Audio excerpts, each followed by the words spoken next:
Terima kasih kerana masih bersama Berita.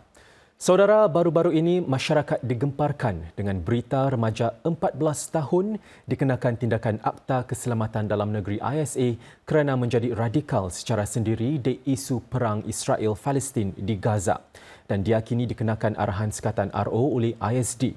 Dengan semakin ramai anak muda kini dikenakan tindakan ISA, sikap bagaimana dan tindakan bagaimana yang harus diambil ibu bapa yang semestinya enggan anak mereka ditangkap? Apa lagi yang boleh dilakukan masyarakat dalam menangani isu ini? Penerbit Izzan Nurman mengepas dalam segmen analisis berita ini. Perang di Gaza sudah membunuh lebih 38,000 penduduk Palestin dan ini jelas mempunyai kesan yang mendalam kepada orang ramai, khususnya penganut Islam. Dan baru-baru ini individu paling muda baru berusia 14 tahun dikenakan tindakan di bawah ISA kerana dipercayai menjadi radikal ekoran pergolakan di Gaza. Pelajar menengah 3 itu antara lain mahu menjalankan serangan di Singapura dan mahu ke Afghanistan bagi menyertai tentera panji-panji hitam. Dia malah cuba mempengaruhi beberapa rakan sekolahnya. Dalam menangani isu seperti ini, ke mana boleh ibu bapa rujuk jika melihat tanda-tanda membimbangkan sebegini sedangkan ibu bapa pasti enggan anak mereka diberkas? Orang tua hendaknya melaporkan kalau ada tanda-tanda anaknya itu ada proses radikalisasi lah. Mereka sudah mulai share kepada konten-konten yang sangat politis, terus kemudian mulai memberikan komentar-komentar yang sangat istilahnya kita melihat tanda-tanda radikalisasi itu. Lebih baik karena fenomena radikalisasi dan online itu sangat kompleks, ada banyak hal orang tua itu tidak tahu.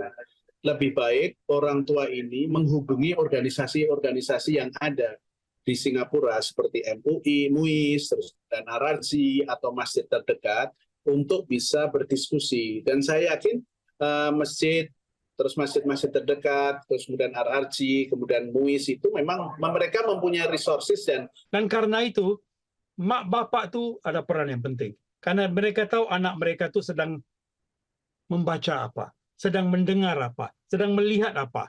Karena internet itu sudah masuk, sudah invasi semua rumah dan kita tak bisa kontrol. Dengan cara hidup kita di mana pagi-pagi sampai malam mak bapak kita tu keluar dan anak kita tu tak dikendali, wah inilah bahaya. Ini bukan bahaya laten lagi. This is not a latent threat. Ini real threat yang kita tak bisa melihat dan tahu apa yang anak-anak kita sedang membuat, mendengar. Jabatan Keselamatan Dalam Negeri ISD menekankan bahawa mereka yang berisiko menjadi radikal kini semakin muda.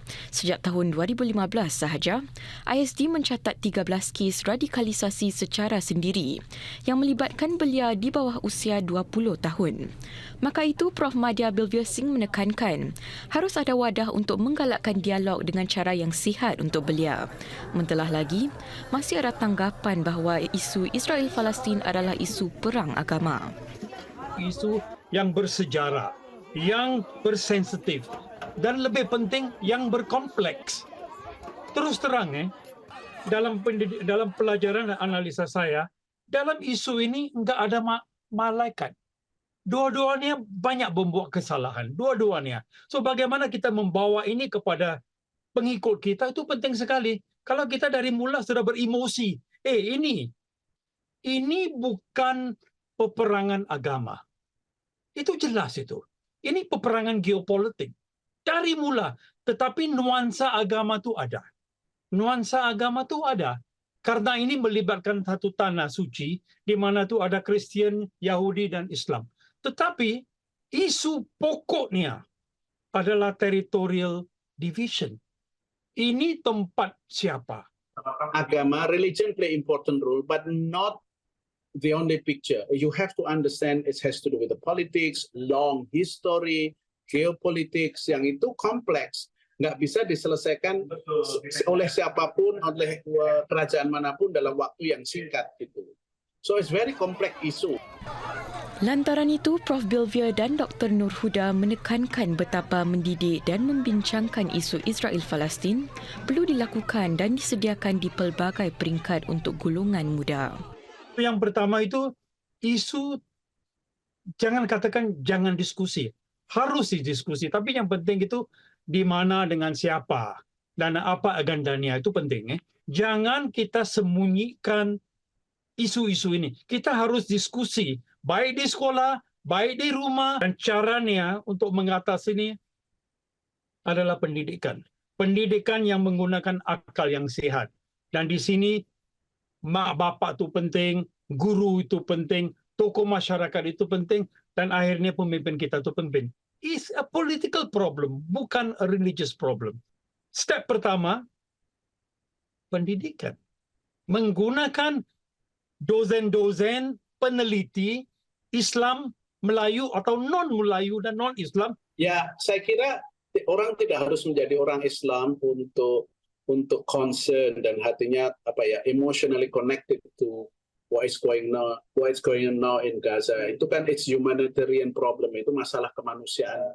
Jadi kalau ada anak-anak yang ingin mendiskusikan permasalahan seperti ini, itu harus understanding konteks. Menurut saya anak itu memang harus diberi ruang untuk diskusi, tetapi harus dijelaskan konteksnya di mana.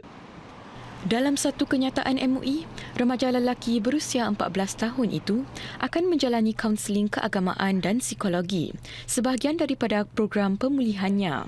MUI juga memberitahu Mediacorp bahawa bagi kes-kes sedemikian, sekolah-sekolah akan bekerjasama dengan ISD untuk terus menyokong kanak-kanak ini untuk membesar dengan cara yang positif dan meneruskan pelajaran mereka.